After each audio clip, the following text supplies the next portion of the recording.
Hello, नमस्कार मंडळी. कसे आहात तुम्ही? मजेत ना? तुम्हा सर्वांना रुपालीचा नमस्कार थेट कॅनडावरून. तर कॅनडात आज छान सुंदर अशी सकाळ झालेली आहे. बघू शकताय तुम्ही कॅनडात समर सीझन असल्यामुळे सर्वीकडे मस्त फ्लॉवर आलेले आहेत. आमच्या गार्डनमध्येही फ्लॉवर आलेले आहे. बघा छान पिंक कलरचे. तर आजच्या ब्लॉगमध्ये तुम्हा सर्वांचं स्वागत आहे. तर आज मी तुम्हाला दाखवणार आहे ते म्हणजेच आमच्या बॅकयार्डची क्लीनिंग कशी करतो आम्ही कॅनडामध्ये ती.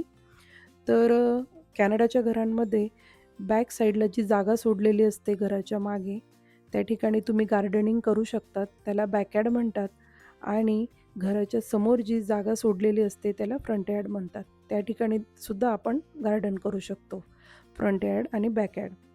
तर मोस्टली बॅकयार्डमध्ये तुम्ही मोठी झाडं म्हणजेच व्हेजिटेबल्स, फ्रूट वगैरे लावू शकतात.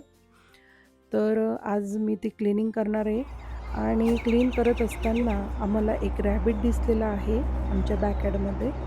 तर म्हटलं चला तुम्हाला तो व्हिडिओ दाखवावा, तुमच्यासोबत शेअर करावा. चला तर मग बघूया. बघू शकताय तुम्ही आमच्या विंडोमधून पाहिल्यावर या प्रकारचा छोटा स्मॉल असा बेबी रॅबिट आमच्या गार्डनमध्ये ग्रास खात बसलं होतं. मग त्यानंतर म्हटलं बाहेर जाऊन बघावं, परंतु रॅबिट जो आहे तो आपल्याला फार घाबरत असतो.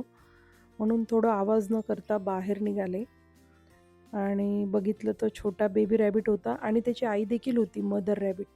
तर ती मदर रॅबिट जी आहे ती खूप मोठी आहे, ती झाडांमध्येच आहे लपून बसलेली आणि हा बेबी रॅबिट आहे.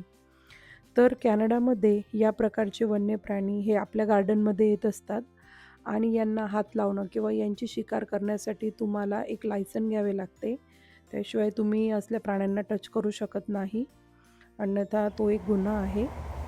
म्हणून मी ॲक्च्युली तो रॅबिट मला घाबरत होता आणि मी त्याला घाबरत होते. तरी मी डेअरिंग करून थोडे बाहेर निघाले आणि त्याच्याजवळ गेले. तर मस्त बसला होता तो छान. त्याचे व्हिडिओ काढले, काही फोटो काढले. म्हटलं चला तुम्हाला दाखवावा की कॅनडात या प्रकारचे रॅबिट्स असतात. आणि कधीतरी त्याच्या आईचे देखील व्हिडिओ मी तुम्हाला दाखवेल. ती खूप मोठी आहे मदर रॅबिट आणि छान मस्त क्यूट रॅबिट आहे. आणि मग तो रॅबिट गेला. त्यानंतर आम्ही गार्डन क्लिनिंगला सुरुवात केली.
हे आहे ग्रास कटर.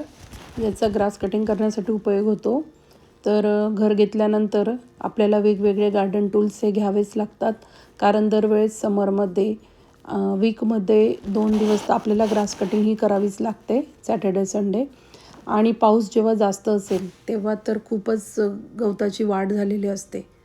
त्यामुळे अशा वेळेस स्वतःचंच ग्रास कटर पाहिजे.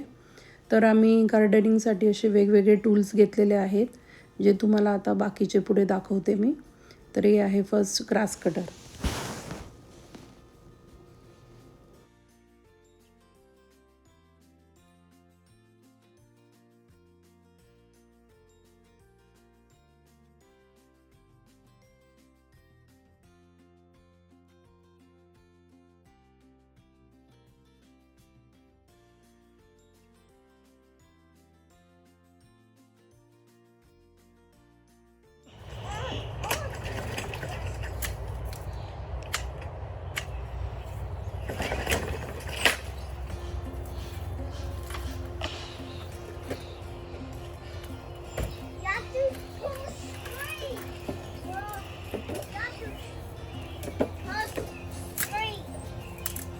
मागच्या वर्षाचे काही ट्री आहेत जे वाळलेले आहेत ते मी आज कट करते.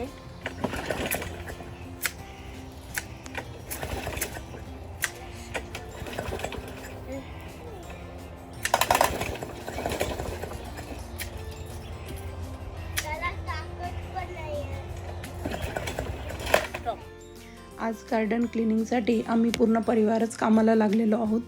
बघू शकताय तुम्ही, गीतांश, रियांश, मी आणि गीतांशचे पप्पा सगळे आनंदाने अगदी आम्ही गार्डन क्लीन करतोय.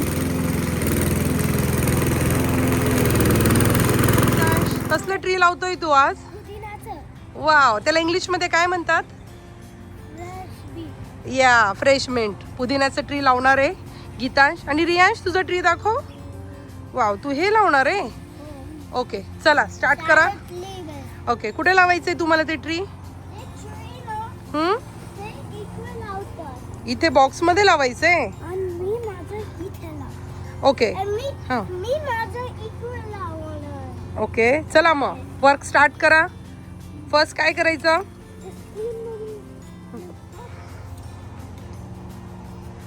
हॅलो, बघू शकताय तुम्ही, मुलं देखील आज बॅकयार्डच्या कामासाठी लागलेले आहेत. आज खूप छान वेदर आहे, सनी डे आहे, त्यामुळे म्हटलं चला आज थोडं बॅकयार्ड क्लीन करूया आणि काही ट्रीज आणलेले आहेत ते लावूया.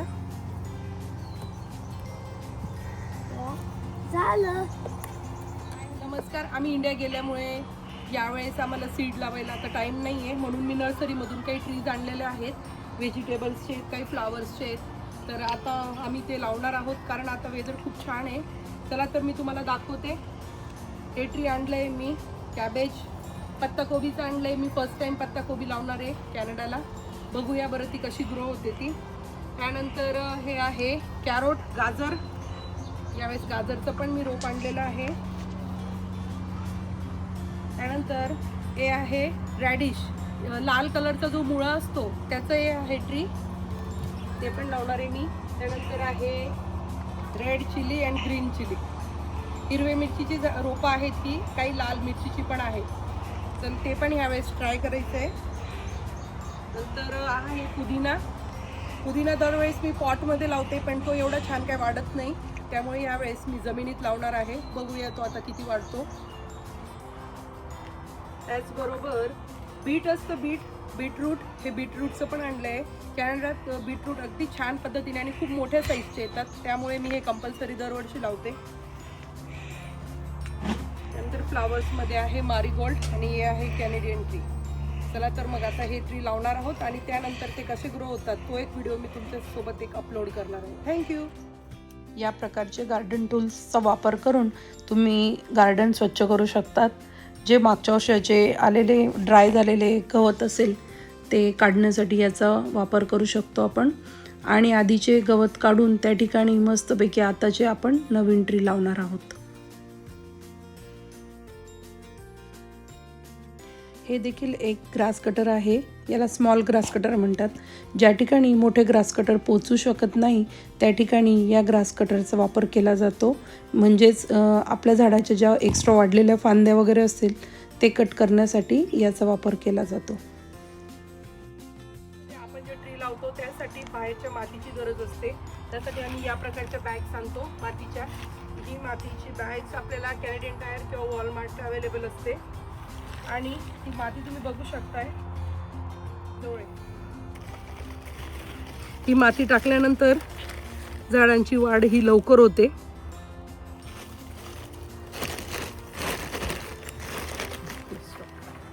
आता आपण झाडांना पाणी मारणार आहोत.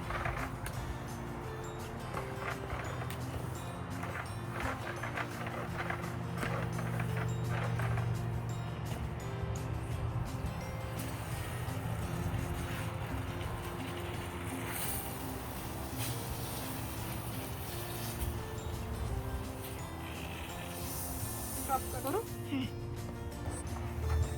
स्टार्ट.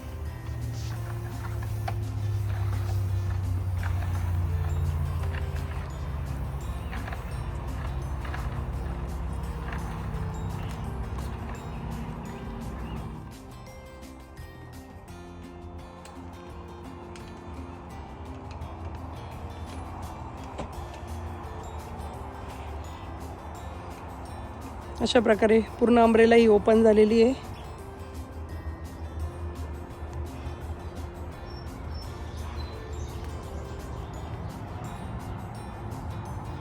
अशा प्रकारे आमच्या बॅकएंडची क्लिनिंग झालेली आहे. चला तर मग भेटूया पुढच्या नवीन ब्लॉगमध्ये. तोपर्यंत सर्वांना नमस्कार. असेच छान छान व्हिडिओज बघण्यासाठी रुपाली इन कॅनडा या चॅनलला लाईक, शेअर आणि सबस्क्राईब करायला विसरू नका. थँक्यू. बाय. हाय रियांश, तू काय करतोय? मी बर्डसाठी फूड देतोय. ओके, कसं करतात? त्याच्यात फूड आहे. आता बर्ड येणार ते फूड खायला, राईट? आणि मग इकडे पाणी घेणार आणि मग या ट्रीवर बसणार.